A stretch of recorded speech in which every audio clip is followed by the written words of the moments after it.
What truly separates an elite fighter from the rest? It's not just strength, it's not just speed, and it's not even technique alone. The real X factor, the thing that makes champions stand out, is fight IQ. Think about it. How did Mayweather dominate without knockout power? How does Volkanovski always seem to be a step ahead? How did Anderson Silva make elite fighters look like amateurs? That's not luck. That's intelligence in combat. Most fighters rely on strength and speed until they meet someone just as fast. Someone who sees their every move before they even throw a punch. And when that happens, they don't just lose, they get outclassed, countered and broken. But here's the truth, you don't need to be the fastest or the strongest to win. Today I'll show you exactly how to develop the fight IQ of a champion, so no one ever makes you look slow, predictable, or helpless again. In this video, we're breaking down exactly how you can build an elite fight IQ, how to read your opponent, anticipate their attacks, and make adjustments mid-fight to completely outsmart them. Whether you're a striker, a grappler, or an all-around martial artist, these principles will change the way you fight forever. Stay with me till the end, because I'm about to give you a complete blueprint to turn your mind into your greatest weapon inside the ring. Chapter 1. What is fight IQ? Most fighters train their bodies, few train their minds, and that's the difference between someone who fights and someone who dominates. So, what exactly is fight IQ? At its core, fight IQ is your ability to think strategically in combat. It's reading your opponent's patterns, anticipating their next move, and making split-second decisions that put you in control.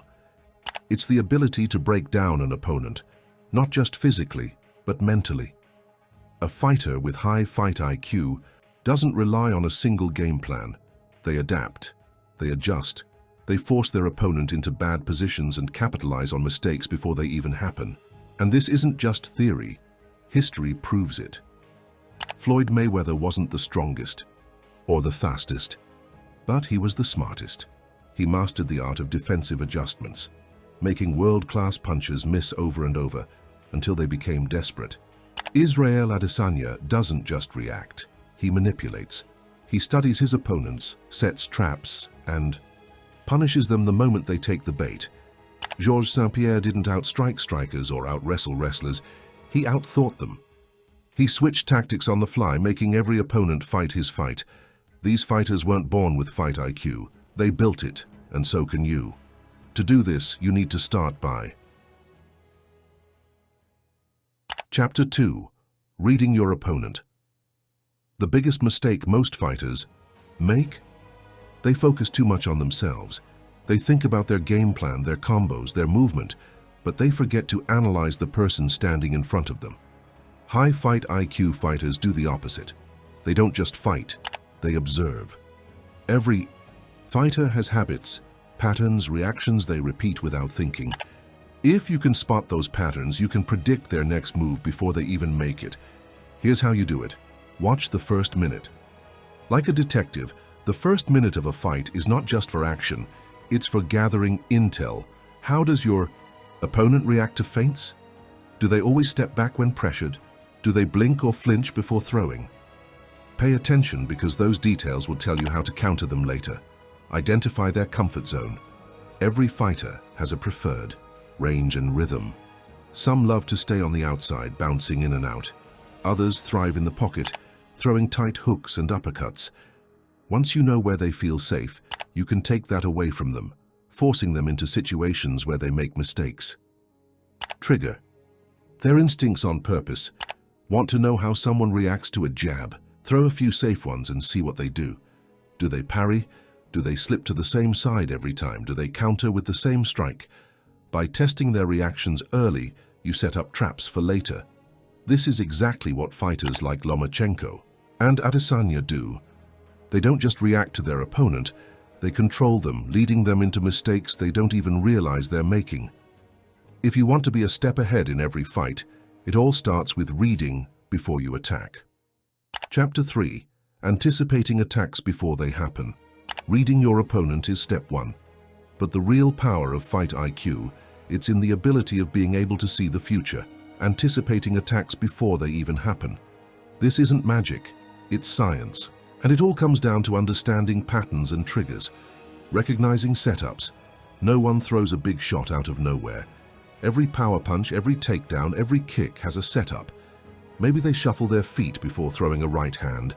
Maybe they dip their head before shooting for a takedown. Maybe they always jab twice before committing to a hook. The moment you identify these setups, you turn their weapons against them. The strike they thought was safe, now it's an opening for your counter. Breaking the rhythm. Fighters love rhythm. They get comfortable in their pace, their timing, their breathing. But if you can disrupt that, they start making mistakes, feint at unexpected times, change your speed, slow down, then explode. Step off the center line when they expect a straight-on attack. Once their rhythm is broken, their reactions become slower. Their game plan starts to fall apart and you gain control. Using false openings. One of the smartest ways to anticipate an attack? Bait it out. Leave a small opening on purpose. Drop your lead hand slightly. Step a little closer than usual. Give them just enough confidence to attack, but be ready with the counter. Anderson Silva was a master at this. He made opponents think they had a clear shot, only to slip at the last moment and punish them. By setting traps and reading intentions, you don't just react, you dictate the fight. Chapter 4. Adapting mid-fight, the key to outsmarting. Any opponent, reading your opponent and anticipating their moves is powerful. But what happens when things don't go as planned? What if your opponent adapts too? This is where true fight IQ shines, the ability to adjust mid-fight. Recognizing when your game plan isn't working, a low fight IQ fighter sticks to one plan, even when it's failing. An elite fighter makes adjustments on the fly. Is your opponent countering your jab every time? Feint instead and draw their counter first. Are they checking all your low kicks? Switch to attacking the body or head. Do they keep cutting off your angles? Break the pattern, circle out unpredictably. The key is awareness. Pay attention to what's working and what isn't. The moment you feel your attacks becoming predictable, change the approach. Shutting down your opponent's strengths. Every fighter has a preferred strategy. If you take that away, they become uncomfortable, frustrated, and reckless. Against a pressure fighter, use lateral movement and intercepting strikes to keep them from closing the distance. Against a counter striker, break their rhythm with feints and double attacks to make them hesitate. Against a wrestler, stay off the cage, use underhooks, and punish failed takedowns with knees and uppercuts. The goal is to force them into plan. A plan they probably haven't trained as much as their primary style. Making your opponent doubt themselves. A fight isn't just physical, it's mental. And the moment you make your opponent second-guess their choices, you take control. Land a hard counter early, and they'll hesitate before throwing again. Make them miss multiple times, and they'll start doubting their accuracy. Punish their setups, and they'll stop trusting their own strategy. Once hesitation sets in, they slow down. They react instead of attacking, and that's when you take over. Chapter 5. Training your fight IQ. How to actually get smarter in the ring. Fight IQ isn't just something you have or don't have. It's a skill. And like any skill, it can be trained. Here's how you sharpen your mind just as much as your body. Watch fights with purpose. Most people watch fights just for entertainment. But if you want to develop high fight IQ, you need to watch them like a coach. Pick a fighter and study their patterns and habits. Pause the video before a big exchange and ask yourself, what's about to happen? Pay attention to adjustments. How does a fighter change their approach mid-fight? The more you analyze fights, the more your brain gets used to recognizing patterns in real time. Spar with intent. Not ego sparring isn't about winning, it's about learning.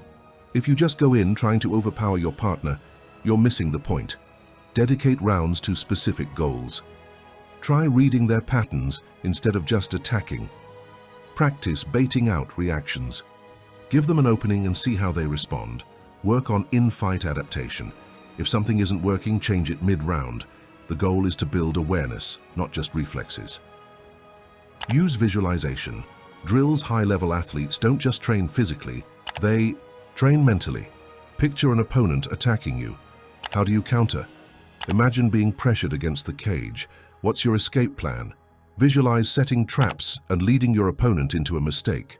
This mental rehearsal makes real fights feel slower and more predictable.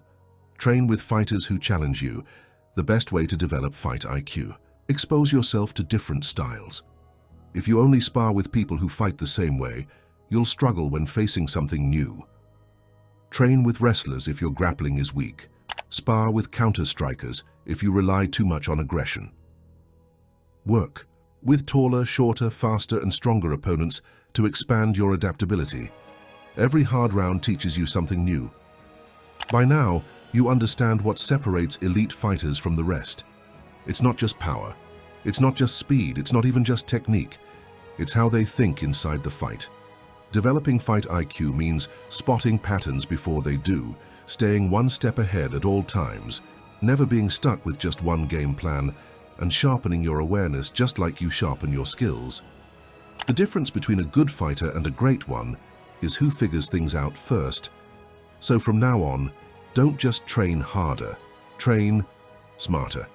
Watch fights like a coach, spar with intent, and learn to control not just the physical battle but the mental one too. Because when you have high fight IQ, you don't just win fights. You control them. You dictate the pace, you make your opponent play your game. And that is what separates champions from the rest. If you found this valuable, drop a comment below and let me know. What's the smartest thing you've ever seen a fighter do inside the cage? And if you want to keep leveling up your fight game, make sure to subscribe, because we're just getting started.